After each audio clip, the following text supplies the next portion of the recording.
نحمده ونصلي على رسوله الكريم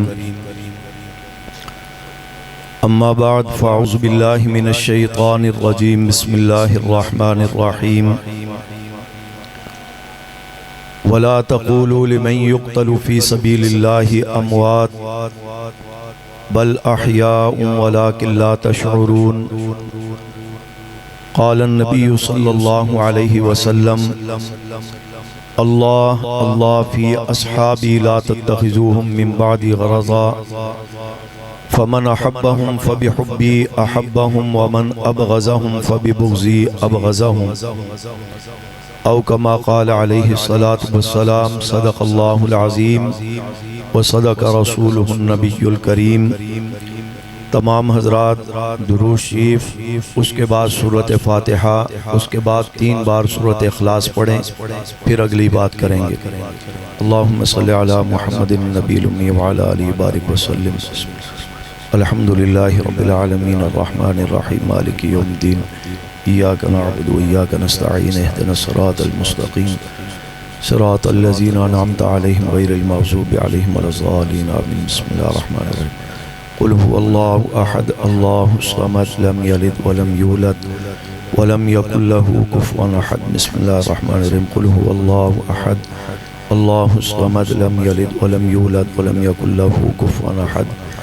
بسم الله الرحمن الرحيم۔ قل هو الله أحد الله الصمد لم يلد ولم يولد ولم يكن له كفوا أحد۔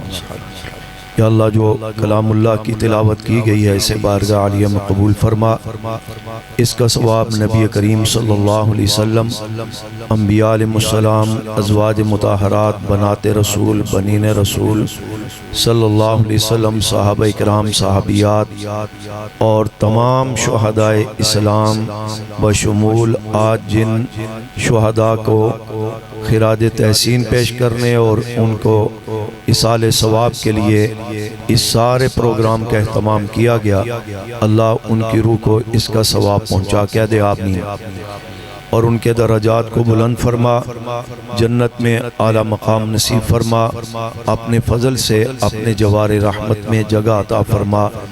جو اس مشن پر اس نسبت سے چلتے ہوئے، خدمت کرتے ہوئے، ساتھ دیتے ہوئے طبی موت بھی فوت ہو گئے ہیں، اللہ ان سب کی روحوں کو بھی اس کا ثواب پہنچا، سب کو جنت میں اعلیٰ مقام نصیب فرما، قبر آخرت کو سلامتی عافیت والا بنا۔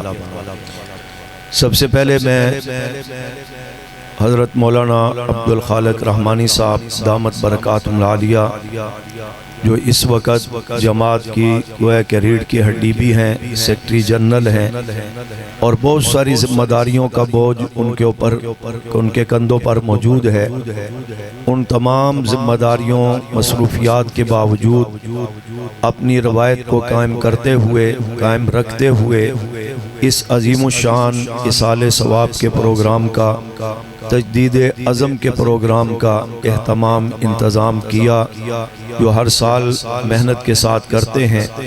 دعا ہے اللہ پاک ان کی اور ان کے احباب کی اس محنت کو قبول فرمائے، اس پروگرام کو رب تعالی ہم سب کے لیے ذریعہ ہدایت اور ذریعہ نجات بنائیں۔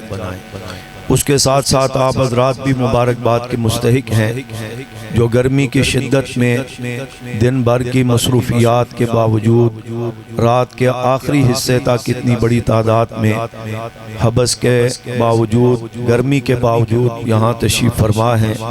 اللہ پاک آپ کو بھی بہت بہت جزائے خیر عطا فرمائے۔ عنوان کی مناسبت سے یقیناً ہر انداز میں علماء کرام عالمانہ، محققانہ، خطیبانہ بیان فرما چکے ہیں، بیانات آپ نے سماعت فرمائے، اور بالخصوص حضرت علامہ علی شیر حیدری شہید رحمۃ اللہ علیہ کی علمی جھلک آپ نے مولانا عبدالجبار حیدری صاحب حفظہ اللہ سے آپ نے سنی۔ میں ایک جملہ کہا کرتا ہوں، ہمارا دور گزر گیا اللہ کی توفیق سے، جو کہنا تھا، جو جذبات تھے، جو انداز تھے، وہ ایک ایک وقت ایک عروج ہوا کرتا ہے، جذبوں میں انشاءاللہ بات اب بھی موجود ہے، لیکن وقت کی بات ہوتی ہے۔ اب ہمارے سامنے یہ چیز ہے، ابھی آپ نے سنا مولانا لطف اللہ صاحب سلمہ اللہ، حضرت دہانوی صاحب دامت برکات عالیہ کے صاحبزادے ہیں۔ ایمانداری سے بتانا، جھلک تو محسوس ہوئی کہ یوں لگتا ہے جیسے حضرت دہانوی خود بات کر رہے ہیں۔ صحیح بتانا، میرے سامنے دو نمبری والی بات نہیں ہوتی، ٹھیک کہہ رہا ہوں۔ جب مولانا نعمان ضیاء سلمہ اللہ آپ سے مخاطب ہوتے ہیں تو جنہوں نے حضرت فاروقی شہید رحمۃ اللہ علیہ کو سنا ہے، کچھ آپ کی یادیں تازہ ہوتی ہیں یا نہیں ہوتی؟ بلند آواز سے۔ ابھی اگر کچھ دیر تک مولانا اعظم طارق شہید رحمۃ اللہ علیہ کے صاحبزادے مولانا معاویہ اعظم صاحب تشریف لے آئیں تو آپ سے جب مخاطب ہوں گے تو مولانا اعظم کی یادیں بھی تازہ ہوں گی یا نہیں ہوں گی؟ مبالغہ رائی تو نہیں کر رہا ہوں۔ جب مولانا ثناء اللہ حیدری صاحب گفتگو کرتے ہیں اور ابھی علامہ عبدالجبار حیدری صاحب کی گفتگو سنی تو ایمانداری سے بتانا ہے حیدری صاحب کی علمی یادیں تازہ ہوئیں یا نہیں ہوئیں؟ کیا میرا اور آپ کا دل نہیں کرتا کہ ہمیں جنگوی کی یاد بھی کوئی تازہ کروائے؟ کیا ہمارا دل نہیں کرتا کہ ہمیں جنگوی کی للکار بھی کوئی سنائے؟ کوئی ہمارا دل نہیں کرتا ہمیں جنگوی کا انداز بھی کوئی بنا کر کے دکھائے؟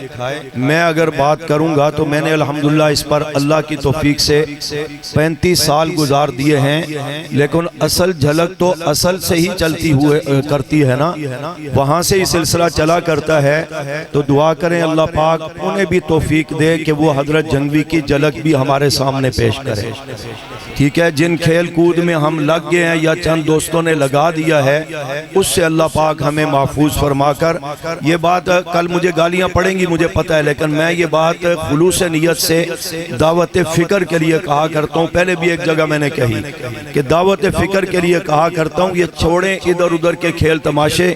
شہداء نے کتنا بڑا خدمات سر انجام دے کر کتنی بڑی قربانی دی، کتنی زیادہ مارے کھائیں، ظلم و ستم کو برداشت کیا، اور ہم ایک شہید کے بیٹے ہو کر آج یہ کہیں کہ نواز شریف صاحب آپ میرے قائد، میری جان کیا میری روح بھی آپ کے لیے حاضر ہے۔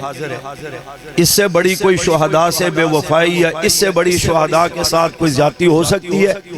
ہم میں سے کوئی سستی ہو جائے تو آپ بڑی جلدی تبرے کر دیتے ہیں، جی شہداء کے خیال نہیں رکھتے، قیادت ان کا فکر نہیں کرتی، ان کا خیال نہیں کرتی۔ لیکن جب اپنے گھر سے، گھر کے چراغ ہی سے گھر کو آگ لگ جائے تو کچھ شکوہ وہاں بھی تو بنتا ہے نا، کہ آپ بھی اپنے رخ کو درست کریں۔ والد گرامی کتنا بڑا مقام پا کر، کتنی دنیا کو بیدار کر کے جام شہادت نوش کر کے، تو ہم اس چیز کو اس رخ پر لے کر کے چلیں۔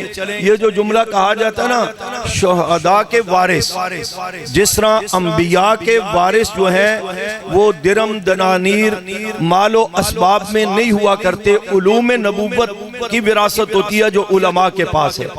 اسی انداز میں شہداء کا وارث بھی وہی کہلاتا ہے جس کے پاس شہداء کا مشن ہو، جس میں اس کے پاس شہداء کا کردار ہو، جس کے پاس شہداء کا چال چلن ہو، جس کے پاس شہداء کے جذبے ہوں، جس کے پاس شہداء کی سوچ ہو، جس کے پاس شہداء کی فکر ہو، جس کے پاس جس کے اٹھنے بیٹھنے سوچ و فکر میں شہداء کی تڑپ موجود ہو کہ وہ جس مشن کاز کے لیے شب و روز محنت کر رہے تھے، آج ان شہداء کے حقیقی وارث چاہے ان کے صاحبزادوں کی صورت میں ہو یا جماعت کی قیادت کی صورت میں ہو، جماعت کے ذمہ داروں کی صورت میں ہو، حقیقی وارث وہی کہلوائیں گے جو شہداء کے مشن کاز کو لے کر، ان کے عملی کردار کو لے کر، ان کے جوش و جذبہ کو لے کر، ان کی جرت و استقامت کو لے کر، جان ہتھیلی پر رکھ کر، جس طرح چھوٹی سی قدامت جسامت میں مولانا حق نواز شہید رحمت اللہ علیہ نے دنیا کفر کو للکارا تھا، آج میں ان کا حقیقی وارث اپنی قیادت سمیت اس مختلف مختصر سی قدامت جسامت رکھنے والے اورنگزیب فاروقی کو سمجھتا ہوں، جس نے جان حقانی پر رکھ کر 7 حملے ہوئے جان لیوا، لیکن جس نے جھنگوی نے دشمن کی نیندیں ایران تک حرام کی ہوئی تھی، آج اورنگزیب فاروقی کی للکار نے دشمن کی نیندیں صرف ایران تک نہیں، شام اور لبنان تک بھی حرام کر رکھی ہے۔ اس کو کہا جاتا ہے شہداء کے وارث۔ ہم ان تمام شہداء کو خراج تحسین پیش کرتے ہیں جن کا آغاز بدر کے شہداء سے ہوا۔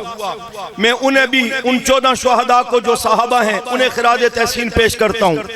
احد کے 70 شہداء کو خراج تحسین پیش کرتا ہوں۔ خیبر کے 19 شہداء کو خراج تحسین پیش کرتا ہوں۔ نبی کریم صلی اللہ علیہ وسلم کے دور میں 256 صحابہ نے جام شہادت نوش کیا، ان تمام شہداء کو خراج تحسین پیش کرتا ہوں۔ ابو بکر صدیق کی مقام شہادت کو خراج تحسین پیش کرتا ہوں۔ اس کی تفصیل ہے کہ آپ زہر کے اثر سے طبی موت اگرچہ فوت ہوئے لیکن ایک قسم شہادت کی، اور حضرت عمر کی شہادت کو سلام عقیدت پیش کرتا ہوں۔ حضرت عثمان کی شہادت کو بھی سلام پیش کرتا ہوں۔ حضرت علی کی شہادت کو بھی سلام پیش کرتا ہوں۔ حسن حسین کی شہادتوں کو بھی سلام پیش کرتا ہوں۔ حضرت حسن بھی دشمن کے نیزے لگنے سے زخمی ہوئے تھے، اسی بیماری میں پھر وہ دنیا سے رخصت ہوئے، اس اعتبار سے ان کی شہادت کو بھی سلام پیش کرتا ہوں۔ حضرت حسین کی شہادت کو بھی سلام پیش کرتا ہوں، اور دیگر تمام صحابہ کی شہادتوں کو جو بیر معونہ میں شہید ہوئے انہیں سلام پیش کرتا ہوں۔ مقام رجی پر جنہیں شہید کیا گیا انہیں سلام پیش کرتا ہوں۔ حنین کے میدان میں جو شہید ہوئے انہیں سلام پیش کرتا ہوں، اور نبی کریم صلی اللہ علیہ وسلم کے دنیا سے رحلت کے بعد خلافت راشدہ کے 50 سالہ دور میں 27,000 صحابہ نے جام شہادت نوش کیا، انہیں سلام عقیدت پیش کرتا ہوں۔ جنہوں نے دنیا بھر میں اسلام کے لیے، پیغمبر کی ناموس کے تحفظ کے لیے، صحابہ بیعت کی ناموس کے تحفظ کے لیے، قرآن کے تحفظ کے لیے، دین اسلام کے تحفظ کے لیے، اپنے اسلامی ممالک کے تحفظ کے لیے جہاں جہاں بھی جانوں کے نذرانے پیش کیے، افغانستان کے شہداء ہوں انہیں سلام عقیدت پیش کرتا ہوں، فلسطین کے شہداء ہوں انہیں سلام عقیدت پیش کرتا ہوں، پاکستان کے شہداء ہوں انہیں سلام عقیدت پیش کرتا ہوں۔ اسی انداز کے اندر بوسنیا چچنیا کے شہداء ہوں انہیں سلام عقیدت پیش کرتا ہوں، کشمیر کے شہداء کو سلام عقیدت پیش کرتا ہوں۔ پھر پاکستان کی سرزمین پر جنہوں نے پاکستان کے لیے جانیں دی ان کا بھی سلام عقیدت پیش کرتا ہوں۔ جنہوں نے پیغمبر کی ختم نبوت کے لیے جانوں کے نذرانے پیش کیے انہیں بھی سلام عقیدت پیش کرتا ہوں۔ جنہوں نے قرآن کے ناموس کے تحفظ کے لیے جانوں کے نذرانے پیش کیے انہیں بھی سلام عقیدت پیش کرتا ہوں۔ جنہوں نے اللہ کی وحدانیت کے جانوں کے نذرانے پیش کیے انہیں بھی سلام عقیدت پیش کرتا ہوں۔ جنہوں نے صحابہ بیعت کے لیے جام شہادت نوش کیا، میری جماعت سے علاوہ بھی کسی جگہ پر کسی نے جام شہادت نوش کیا، ان شہداء کو بھی خراج تحسین پیش کرتا ہوں۔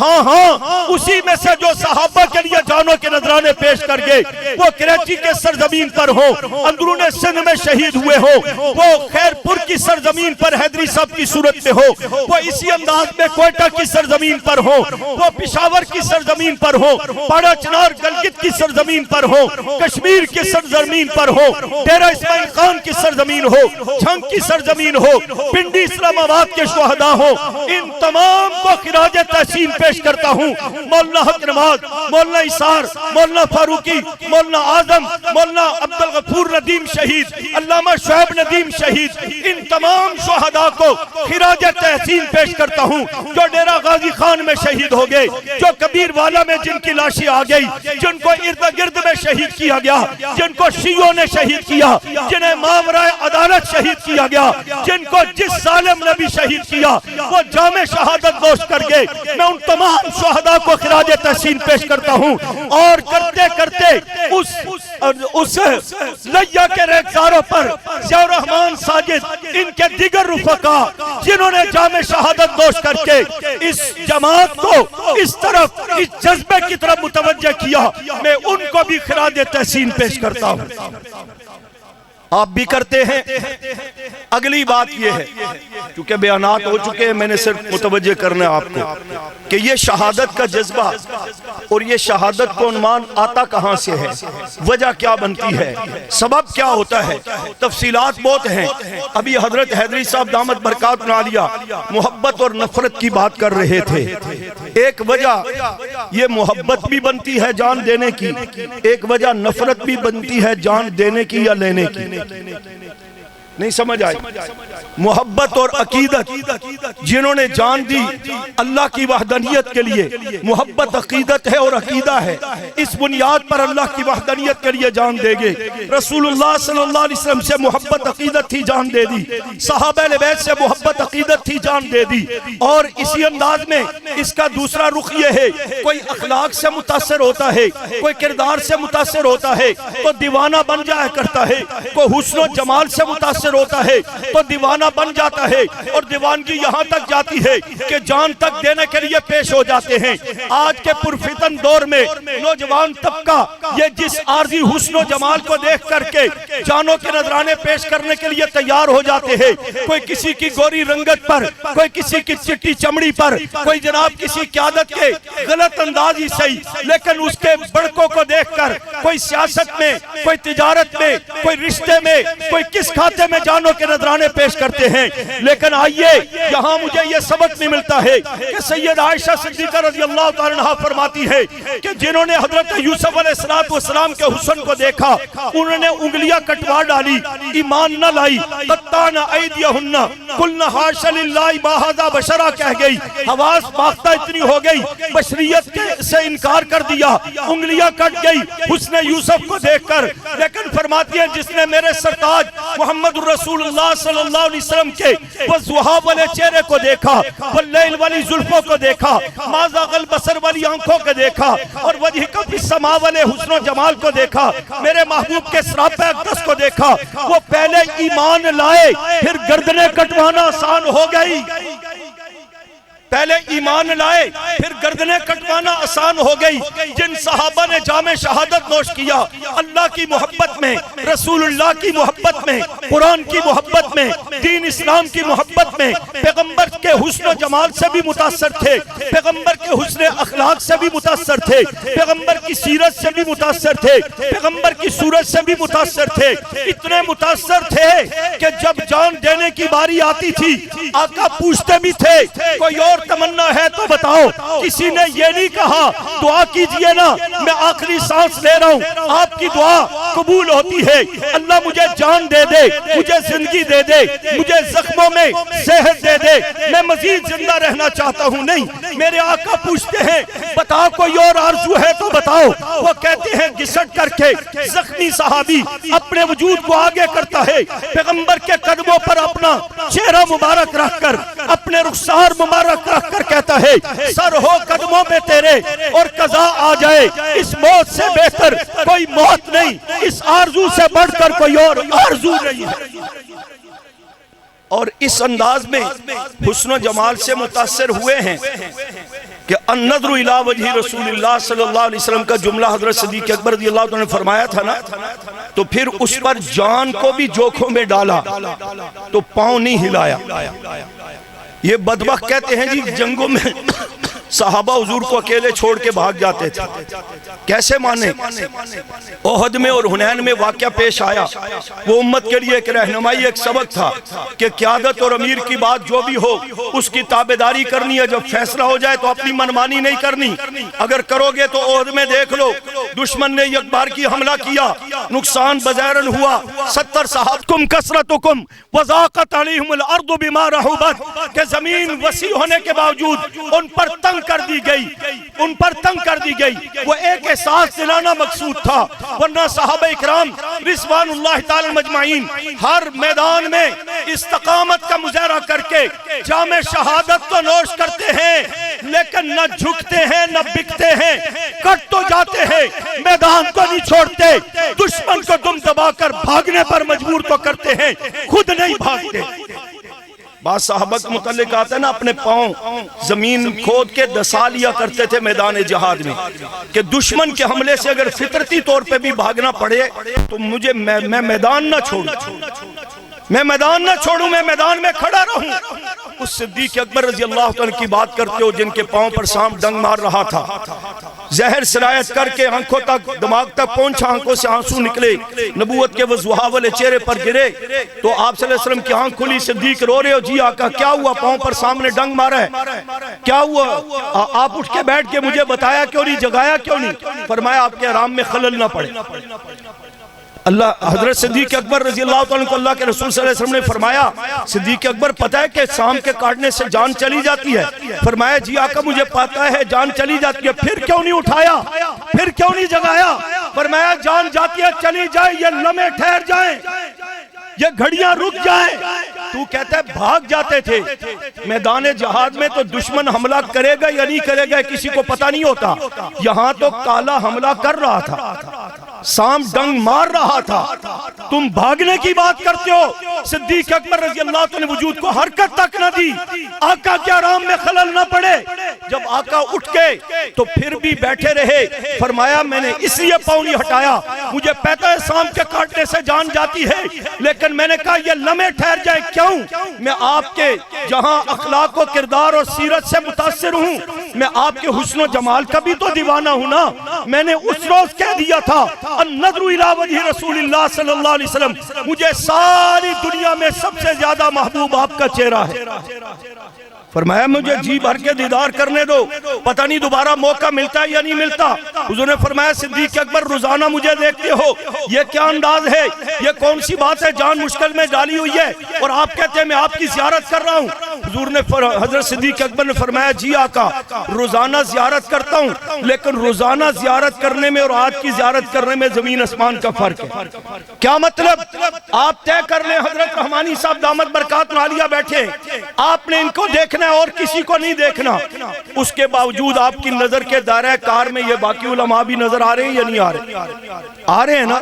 یہ پیچھے بینر بھی جو حضرات کے پیچھے چھپا ہوا ہے یہ بھی نظر آ رہا ہے، بولتے نہیں ہیں یار۔ یہ کیمرے والوں کو نظر آ رہا ہوگا زیادہ، یہ جنہوں نے موبائل اٹھائے وہ ان کو تو نظر آ رہا ہوگا، آ رہا ہے، آپ کو بھی نظر آ رہا ہے، آپ کو آئے نہ آئے ان کو نظر آنا چاہیے، کیونکہ یہ بڑا اہم فریضہ ہے، اس کے بغیر نہ آپ کا جلسہ قبول ہوگا، نہ نماز قبول ہوگی، نہ عمرہ قبول ہوگا، نہ حج قبول ہوگا۔ حج پر جاؤ تو وہاں بھی میاں بیوی اپنے سیلفی بنا رہے، پیچھے بیت اللہ ہے، تاکہ اللہ کو ریکارڈ میں لا کر کے دکھائیں بھئی ہم نے عمرہ کیا تھا، شاید معاذ اللہ ادھر اطلاع نہ ہوئی ہو۔ پھر ایک بیوی کھڑی ہوتی ہے، پہلے تصویر بناتی ہے، پھر بیوہ کھڑا ہوتا ہے، وہ اس کو کہتا ہے میری تصویر بناؤ، پھر ایک دوسرے کی تصویریں بناتے ہیں۔ پھر عوام کو میں کیا کہوں، علماء بھی یہ کام کرتے ہیں، جو جتنا بڑا شیخ الحدیث ہے اس کے ہاتھ میں اتنا بڑا موبائل اٹھایا ہوا ہوگا، ہوتا ہے ایسا ہی نہیں ہوتا۔ اور جب میں کہتا ہوں یار یہ نہ کرو، یہ گناہ ہوتا ہے، حرام ہوتا ہے، مجھے حرم کے باہر ایک مفتی صاحب مل گئے، انہوں نے کہا جی مفتی صاحب نے فتویٰ دیا ہے، آپ بڑے ہیں یا مفتی صاحب بڑے ہیں؟ میں نے کہا مفتی صاحب بڑے ہیں یا روزہ مبارک میں آرام کرنے والے امام الانبیاء صلی اللہ علیہ وسلم کی ذات گرامی بڑے ہیں؟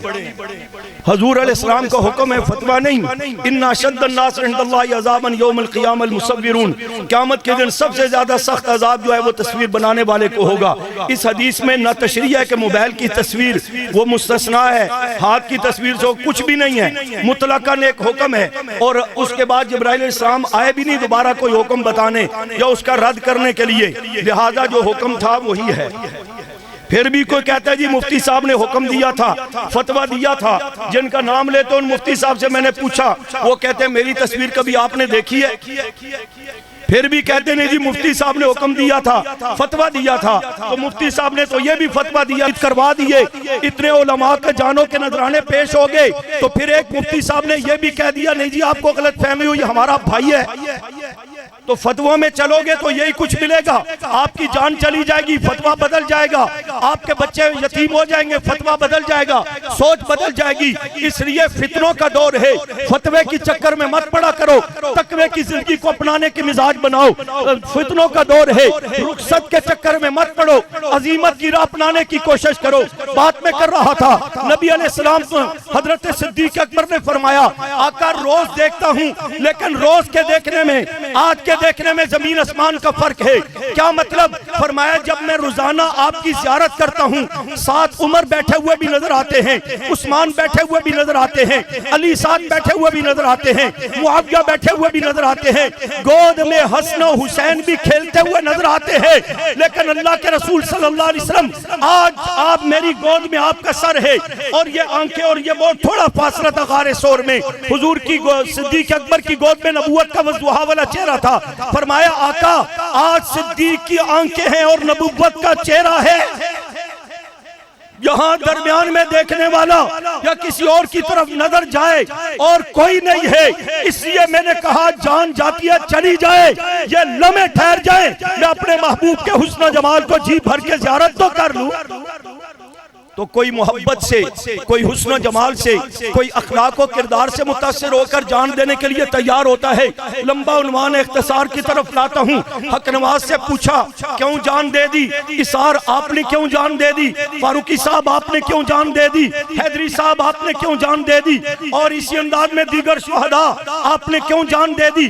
فرمایا جہاں اللہ اور اس کے رسول کی عظمتیں، عزت و وقار ہمارے سامنے تھا، وہاں پر اس رب عظیم رب کے لیے، اس اللہ اکبر جیسے بلند و بالا مقام والے رب کے لیے جان دینا بھی بنتا ہے، پیغمبر کی عزت ناموس کے لیے بھی جان دینا بنتا ہے، پیغمبر کی عزت اور عظمت کے لیے جان دینا بھی بنتا ہے۔ یہ بات تو محبت کی تھی، اور نفرت کرنے والوں کے خلاف لڑ کر کے یا اس کی جان لینا بنتا ہے یا پھر بس چلے تو اپنی جان دینا بنتا ہے، کیونکہ قرآن نے صرف یہ نہیں کہا کہ ہمیں معلوم ہے ہم نشانے پر ہیں، یہ نظمیں پڑھنے کا قرآن نے حکم نہیں دیا۔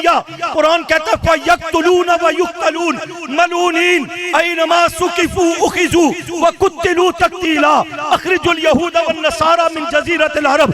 یہ قرآنی احکامات ہے کہ نفرت کرنے والوں کا نوٹس لیتے ہوئے جان دینی پڑے تب بھی دے دے، جان لینی پڑے تو لے کر کے بھی دکھا، تاکہ دنیا کو محبت اور نفرت کے ضابطے پتہ لگے، فرق پتہ لگے، اصول پتہ لگے، قانون پتہ لگے کہ اللہ اور اس کے رسول صحابہ اہل بیت کی محبت میں جان دی بھی جاتی ہے، ان سے نفرت کرنے والوں کی جان لی بھی جاتی ہے۔ اور جب قانون نہیں بنے گا نا، 36 سال ہو گئے جانے دے دے کر مطالبہ کرنے کا قانون بناؤ قانون بناؤ قانون بناؤ۔ اب قومی اسمبلی سے تو پاس ہو گیا بل کہ صحابہ کی گستاخی کرنے والے کو کم سے کم 10 سال اور زیادہ سے زیادہ عمر قید۔ ہمارا مطالبہ تو سزائے موت کا تھا، لیکن ہم کہتے چلو اتنا بھی ہو جائے، فی الحال آغاز تو ہونا، اتنا ہو گیا۔ اب حکمرانوں تم نے اس کو سینٹ میں کس بدمعاش کے کہنے پر روکا ہوا ہے، کس بدبخت کے کہنے پر روکا ہوا ہے؟ وہ وہی طبقہ ہے نا جو صحابہ کا دشمن ہے، اہل بیت کا دشمن ہے، قرآن کا منکر ہے، اللہ کی وحدانیت کا منکر ہے، رسول اللہ کو کامل نبی ماننے کا منکر ہے، ختم نبوت کا منکر ہے۔ تمہیں اگر یہ چیز نہیں نظر آتی تو تمہاری رپورٹوں میں یہ بھی تو آ چکا ہے، وہ پاکستان کی سالمیت کا منکر ہے، وہ پاکستان کے اداروں کا مخالف ہے۔ یہ جس نے سیاست کی آڑ لے کر پاکستان کے اندر 9 مئی کے اندر بدامنی پیدا کی اور دہشت گردی کی، نوجوانوں کو آگے کیا۔ میں نے اسلام آباد میں بھی کہا، یہاں بھی کہتا ہوں، صرف ان کو پی ٹی آئی کی نظر سے دیکھ کر کے ان کے اوپر قانون حرکت میں نہیں، ان کو گرفتار یا سزا نہیں، ان کو مذہب کے اعتبار سے بھی چیک کرو وہ کون ہے۔ ذمہ داری سے کہتا ہوں، وہ جنہوں نے بدامنی پھیلائی، سرکاری اداروں پر حملہ کیا، فوج کے خلاف نعرے لگائے، انتظامیہ کو برا کہا، پاکستان کو برا کہا، پاکستان کے پرچم جلائے، ذمہ داری سے کہتا ہوں پکڑو ان کو، مذہبی اعتبار سے بھی تحقیق کرو۔ وہ قادیانی نکلیں گے، مرزائی نکلیں گے، دہریہ نکلیں گے، پاکستان دشمن نکلیں گے، رافضی نکلیں گے، ان سے اب پوچھو کہ ان کا ایجنڈا کیا تھا۔ اگر پاکستان جس کا آئینی حق ہے اسلام کا نفاذ، اور جس پہ آئینی ہمیں حق ہے پیغمبر صاحب اہل بیت کی ناموس کا تحفظ کروانا، اس چیز کے مطالبے پر ہمیں گولیاں ماری جا سکتی ہے۔ یہ بدبخت جو عملاً پاکستان دشمنی میں پکڑے گئے، ان کے خلاف قانون بھی فوراً بننا چاہیے اور انہیں کٹہرے ملا کر کے گولیوں سے اڑانا چاہیے، تاکہ آئندہ نہ پیغمبر کے صحابہ کے خلاف کوئی بھونکے، نہ پاکستان کے خلاف کوئی بدمعاشی کرے۔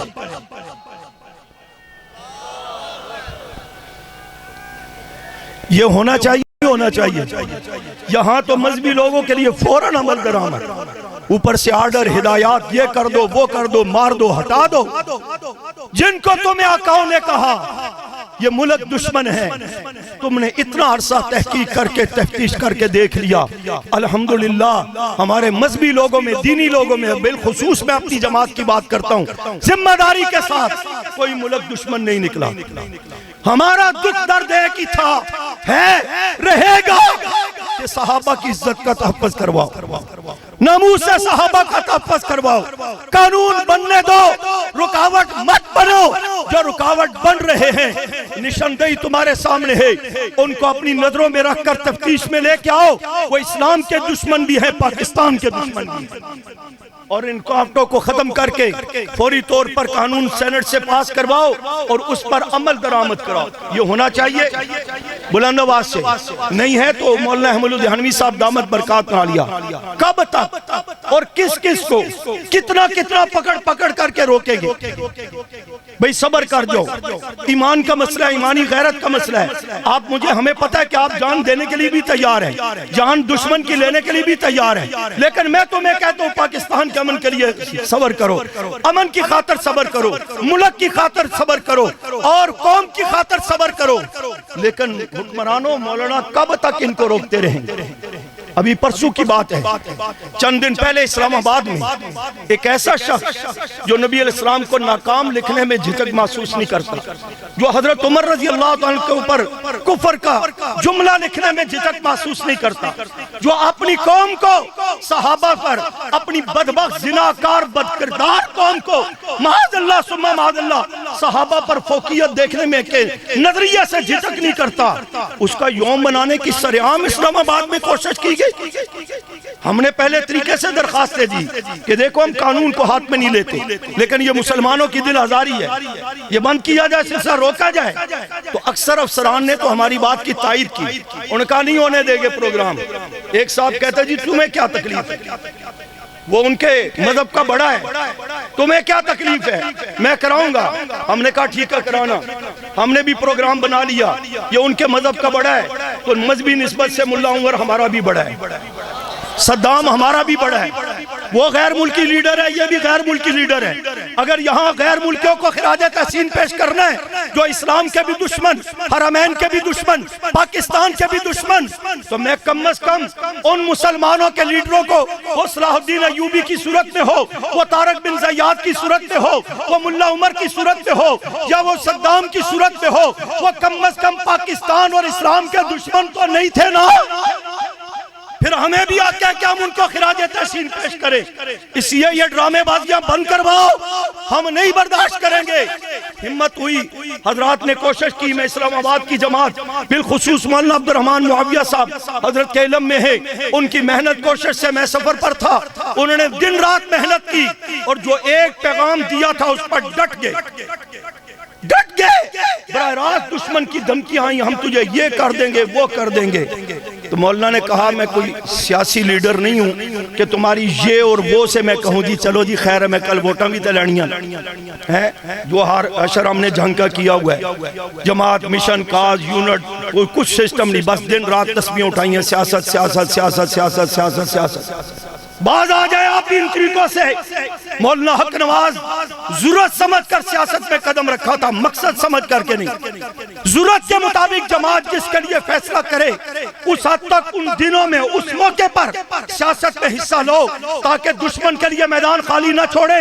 لیکن ہر وقت سیاست کی تسبیح پڑھنا، نہ مشن، نہ کاج، نہ جماعت، نہ یونٹ، نہ درس قرآن، نہ نشستیں، نہ کام، نہ مشن، نہ نظریہ، یہ کوئی کمال نہیں، یہ کوئی شہداء سے وفا نہیں۔ اپنے رویہ کو بدلے جہاں جہاں یہ کمزوری ہے۔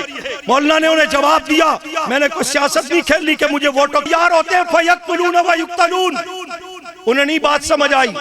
آج دن کو الحمدللہ مظاہرہ تھا اور پنڈی کی قیادت نے، نام لینا ضروری نہیں، اس قیادت نے ہمت کی، ساتھیوں کو بلایا، بیٹھ گئے، ہمیں گستاخ گرفتار چاہیے، FIR چاہیے، اور اس وقت تک اٹھے نہیں جب تک یہ مسئلہ حل نہیں ہوا۔ میں انہیں بھی خراج تحسین پیش کرتا ہوں، حالات سب کے لیے ہیں، لیکن مجھے اور آپ کو سب کچھ برداشت کرنا ہے۔ پیغمبر صحابہ اہل بیت کی گستاخی برداشت، بولا بلند جن کو واقعی برداشت نہیں وہ زور سے بولے، صحابہ اہل بیت کی گستاخی برداشت نہیں کرنی۔ اور اس کے لیے یہ نہیں کہ فیس بک پر بیٹھ کر کے بس مذمتی پوسٹیں چلاتے رہے۔ یہ فیس بک اچھا ہے کہ مولانا حق نواز کے دور میں نہیں تھا، صحابہ کے دور میں نہیں تھا، پتہ نہیں ہمارے جذبے بنتے نہ یا بنتے۔ جو اس دور میں جذبے تھے وہ جذبے بروئے کار لاؤ گے تو دشمن کو لگام ملے گی، تب جا کر دشمن کو لگام ملے گی۔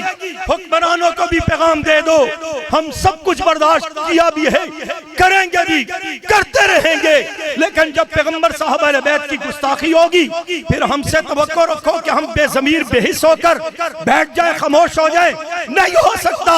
اور دشمن کا بھی رافضیوں کو بھی کہنا چاہتا ہوں، میں اس دور میں کہتا تھا شاید ہمارے جذبے مان پڑ گئے، ہم خدا نخواستہ مصلحتوں کا شکار ہو گئے، میں انہیں بھی کہتا ہوں اللہ پر بھروسہ کر کے، جان علی پر رکھ کر، جس طرح تمہارے کفر کے مقابلے میں ہم پہلے میدان میں تھے کہ قانونی حیثیت سے تمہارا علاج کروائیں گے، آج بھی جان علی پر رکھ کر میدان عمل میں ہے۔ دیگر شہداء نے کی تھی وہ گولی ہے جو تمہارے پسٹل اور کلاشن کوف سے نکلے میرے سینے میں لگے، صحابہ کی عزت کے لیے، امی عائشہ کی عزت کے لیے، پیغمبر کی ناموس کے لیے، اہل بیت کی ناموس کے لیے اس گولی سے محبت کرتا ہوں، لیکن یہ گولی کھانے والوں نے گولی ہے، کام نہیں رکا ہے، ہم بھی کھا لیں گے۔ کل بھی پورے ملک اور دنیا میں صحابہ ہو رہا تھا، آج بھی ہو رہا ہے، انشاءاللہ آئندہ بھی کیا ہوگا؟ کیا ہوگا؟ کیا ہوگا؟ بول نہیں رہے، ابھی تک آپ سو رہے ہیں۔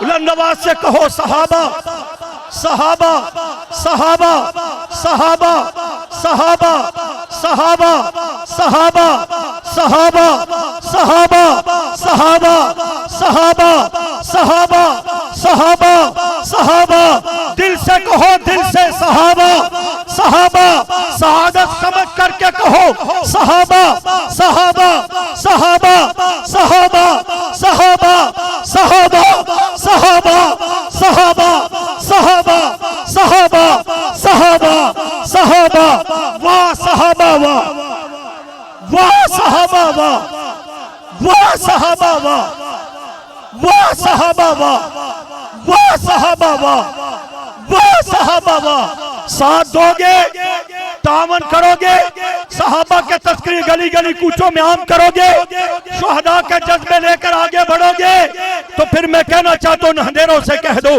ٹھکانہ اپنا کر لے، ہم نظم کے ساتھ بنیاد سحر رکھتے ہیں، وما علینا الا البلاغ۔ اللهم صل على سيدنا مولانا محمد النبي الأمي وعلى آله وبارك وسلم۔